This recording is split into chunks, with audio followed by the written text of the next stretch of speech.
and welcome to Geeks Under Glass, where we take a closer look at all things nerd ephemera. Join us as our hosts, Drew and Thew, walk through the geekdom minutiae you never realized you cared for. Here they are with today's topic.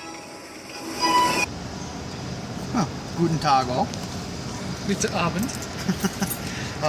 Welcome to our second episode of Geeks Under Glass. We've gone international. Absolutely. Before we get into today's topic, I did have a bone to pick. Yes, one of us is very upset, one of us is very happy. Misery goes first. Well, I was going to say, I have every right to be upset, as I believe... Oh, what did I push? Taken care of. Okay. Technical difficulties. I believe it was the group Think Tank. This is the second time I have had to correct Think Tank on not thinking. They created a show about superheroes that could never have children. In it, they placed Spider-Man. Apparently not doing their homework and realizing that in the One More Day arc of regular Spider-Man, Mary Jane is in fact pregnant with his child. In an earlier arc, not only is she pregnant with the child, but the child actually ends up dying during the childbirthing process as a horrible tragedy. So, either way you look at it, Spider-Man can in fact procreate without negative side effects. So, okay, now that I've gotten that off reason my I'm chest, happy, yes. I finally found a CD of the Mask soundtrack. That is what I care about. Judge me how you will. No, it's just I could not find it on iTunes, and I could find some obscure stuff on iTunes. Mm-hmm. You know that Robin Hood song from like the cartoon, Yes. where it's a fox and the bear from the Jungle Book? Yes. 58 seconds long. Roger Miller wants $1.29 for that. I can't find the entirety of The Mask. That's why I use my YouTube downloader and simply rip it that way. Oh no, I just use Barnes & Noble because I play by the rules, however loose and loopholey they may be. Nah. I mean, I already have the membership and shipping's free, so... No, there you go. Exactly. Alright, well, why don't we get into today's topic. Superheroes and or supervillains that you find to be overpowered. Now, before we get into our own, I did actually receive some feedback through our Twitter. One person sent Still one... can't find that. Really? I sent you the link. Oh, I'll have to look. Maybe I'll have to try to hook it through the Facebook as well. Maybe. The Twitter machine and the Facebook machine. Speaking of the Facebook machine finally has a face. Yes, I more did or see less. There is no skin on the face, but it is still technically a face. Yes, I did see that. Very well done. Yeah, lighting was a bitch. Yes. As is life, but, you know. But actually, the one that we got sent in, and I disagree with, Ooh, let's hear. was, in fact, Deadpool. Yeah, the thing about being overpowered, I mean, for him, there's never like a grave challenge. It's just a playful romp through various conflicts. I never really feel like he's overpowered. More like there aren't really much to the stakes of what he has to go through. That's pretty much what I fell into as well. Is I understand it's pretty much he's basically immortal with a few exceptions. Number one, there is the sword that he carried through for a while, and he was killing the supposedly unkillable folks like Wolverine and those who had the super it's healing actually funny abilities. because I've always felt Wolverine himself was kind of OP. I guess I can see in both cases. However, their only main power you could consider as being overpowered would be their healing ability, their healing factor. However, if in either case you were to simply Now, let's just start off. Say the name of your guy, because we all know who it is. Superman. Okay, here's my thing. With Superman, like, he's superpowered in the sense that he has too many powers. Well, that was part of what I was going to say, and something, a beef I've always had with the DC Comics. Whenever they would write their characters into a corner, they would simply invent a new power for each of their characters. I'm thinking, in fact, of one of where the Flash had been encased in a diamond and figured out that somehow he could vibrate all of his molecules individually at such a high rate suddenly that he could pass through a diamond. Wow. But I was going to say, whereas the way I view it as one character with one power that is in and of itself too strong. Well, the reason I picked Superman though, especially after the arc where he died, that was like the biggest thing ever where he died. Oh, the death and life of Superman with Doomsday? Yeah, Doomsday. Thank you. I read the novelization of that. Yeah. The problem with it was I thought they had it better if they had left him dead and allowed the other characters that were coming in as the new Supermen, and they were trying to decide who was the better one. To sort of Highlander it out. Kind of. However, instead they simply had him that he wasn't actually dead, he was just in hibernation to heal. Mostly dead. Yes. It's the difference between being all dead and mostly dead. Mostly dead is partially alive. What do they do if they're all dead? You go through their pockets and look for loose change. And if you do not get that reference, we are disappointed. Do not listen to the show ever again. You are grounded. But actually, I got two other honorable mentions I just want to throw in here. Certainly. One you probably will not know of because of how utterly obscure he is. Quark. I recognize the name. I'm trying to place it though. He was a villain on Secret Squirrel. Yes, that's the only way he was defeated was by being made aware of the fact that he was a debunked theory. But now that we know quarks technically exist, what's stopping him? Animation. And the fact that that show is long since canceled. Yes.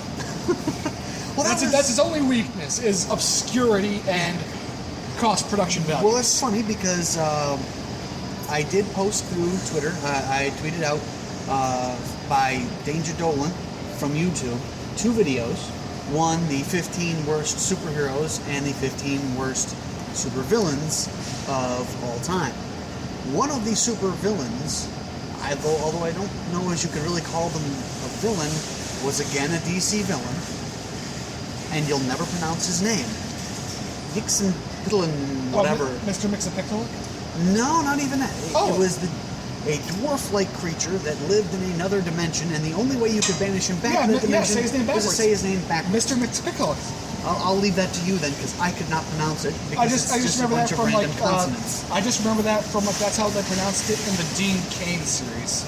I was going to say because it's pretty much just a jumble of consonants. It is a Scrabble game breaker there. I don't think you could be allowed to use that in a Scrabble game. I don't think that would be allowed. They allowed Twitter.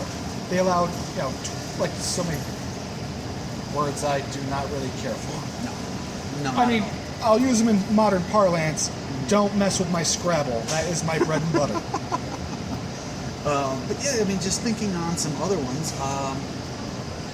Like I said, most of my problems always come with the DC end of the character span because they always just simply invent a new way for them to suddenly be, able to get out of a situation. The closest thing Marvel has to overpowered characters, I think, would be the Hulk and the Thing. The Hulk I could see. Well, yeah, more the Hulk. Because more like the more you hit him, the angrier he becomes, and technically the stronger he becomes. He can technically destroy worlds. Yes. Thing, on the other hand, because of his he's more definitive. He's like as a set. That was just. But even in that, you see from like Juggernaut, he's supposedly invincible so long as he wears his helmet, so that Charles Xavier can't get to his mind. However, Spider-Man has defeated him by forcing him to walk into I forget how deep they said it was, a 20-foot deep foundation for a new skyscraper that was still wet, and he sunk to the bottom through the concrete. He was trapped within it for many years. Okay, this was not a cartoon then. No, this was definitely... Because I saw something similar, where it was him, Firestar, and Iceman. that's a possibility because you're thinking of Spider-Man Spider-Man and His Amazing Friends. Yes. I remember that series, and it was as poorly animated as most of the stuff I only at that had time. the one episode on VHS, A Firestar is Born. I have seen that before, yes. I have seen all of them. But It then was again, a weird I am a little show. Spider-Man geek, sorry. And I remember That's the way it because is. I was always like, that Juggernaut doesn't look like the Juggernaut from that other X-Men video I have where you meet Kitty Pryde for the first time. Yes, no, he's undergone his own transformations throughout the Now he's ages played as by well. John DiMaggio, and we all love him for it. But that actually brings me back, though, to the idea of the super healing villains and heroes like Deadpool or Wolverine. By technicality, if you were to incinerate Deadpool to the point that there's Oh, yeah. nothing left, he's gone, he's dead. But you get to the point where like these characters are they're basically like Cell from Dragon Ball Z. Yeah, the As long as single you- cell is there, they can reproduce Exactly. and create themselves completely. And again, heck, even going by that, Cell I would have considered, or even Majin Buu in that series I considered overpowered. In fact, he still exists. He's just now a good guy. Exactly. Have you seen War of Gods? Or I did not, but I've heard wonderful, wonderful things about it. I keep getting like halfway through it and then getting interrupted before I can finish. I've gotten to where Beerus is on Earth Wait, and is at it at the Bulma's point? party. Is it at the point where like it can be rented out on video, or do you have to stream it? It's on YouTube. Like legit, or Legit. Do you have to pay for it? Nope. Ooh. No, the thing is, people get around that by Oh, of course they shrinking do. the screen size down a little bit and then adding the moving border, They and always do. that's enough to get it past the censors and stuff like that, and it's considered legal. So, but yeah, like I said, Crafty people, you. I keep getting to the point where Beerus is dancing at Bulma's party, and then I always get interrupted, and I have to stop. I hear like there's a lot of funny stuff where like Yes, it Vegeta is. keeps trying to placate him. Yes, Vegeta is terrified of Oh, Beerus. he is petrified of this guy. I only know about him because of. Hey, why not? Beerus overpowered. There we go. Boom. Oh no. Goku overpowered. I would agree with that. Exactly. I believe Goku is overpowered as well, especially considering Super Saiyan God is not technically stronger than Super Saiyan 4, if I remember correctly. He just doesn't look ridiculous. Yes, he's not a pink monkey with a bad mullet. You can disrespect Goku. Don't disrespect the mullet. Hey, party, it's business in the front, party in the back. But Yes, we have devolved to discussing mullets. try and stop us. But no, actually, I do want to put in one more unconventional. Sure. Like in a like random, you ambushed me, I didn't expect it coming kind of fight, they would lose. But like in a okay, we're gonna have a fight, you, me, by the flag post 3 o'clock kind of a thing, they would probably win. Batman. That's very true. All he ever does is just strategize against his opponents. Like, he always carries around that little bit of kryptonite every time. Yeah, he he's thinks- always in his pouch. Yeah, always Exactly. just in case Superman ever went bad. And you gotta imagine he's, got plans for like, other. Everybody in the Justice I mean, League is even in pretty the much if on you've his read the list. Red Sun series, he basically finds a way to defeat Wonder Woman using her own lasso. By the way, very sad story for Diana on that one. Yeah. Well, actually, there was an old JLA, very old edition, I believe from the 70s, where Batman is dead, and he comes from beyond the grave to accuse the entire JLA of killing him.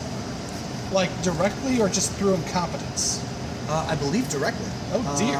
I have to go. Well, I mean, you it's gotta been a admit, number of years. if everyone knows that one guy in their clubhouse is secretly coming up with ways to kill them, you kind of give him a bit of... And that's the other thing. You have all these things about, Superman going evil or so-and-so going evil. Have you ever had a Batman going evil?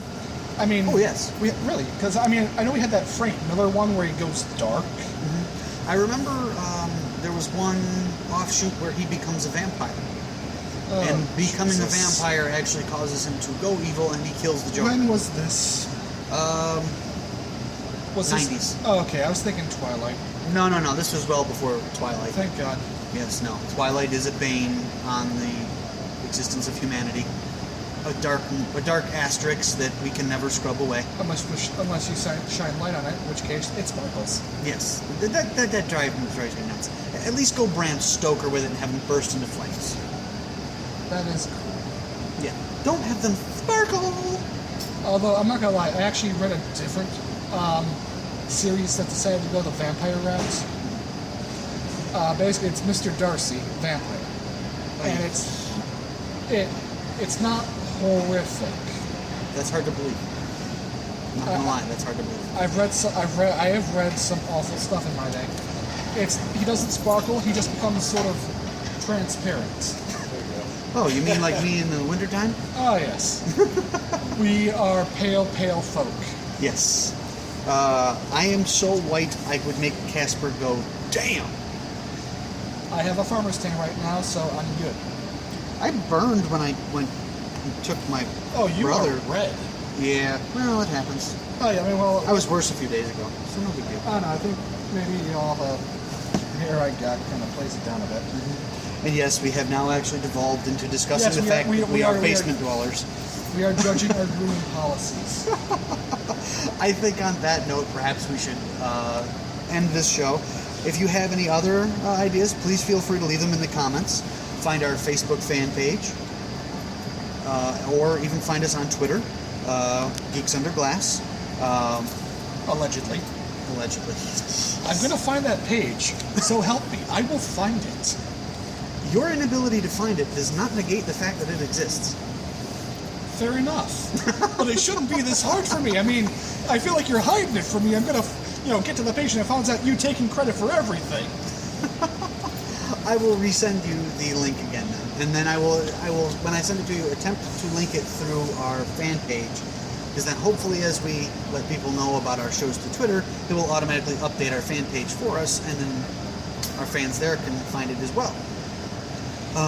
Again, or even geeksunderglass@gmail.com as well, to get a hold of us. So it's not hard to get to find us, unless you happen to be few. I am proud of my Luddite heritage. And on that note, enjoy the rest of your next couple of weeks, where we will come back with our next episode. Bon nuit.